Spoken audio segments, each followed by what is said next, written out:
So the damage is quite extensive. It's covering about 12 to 15 square miles. It destroyed one house that's behind me.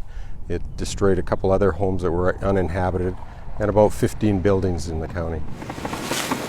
So we have 4 stations on the ground here right now with 30 people and another 2-3 contractors with another 30 people.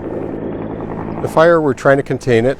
We've set up perimeter cut lines. We've knocked down some of the bigger hot spots, and so right now we're not calling it totally contained yet.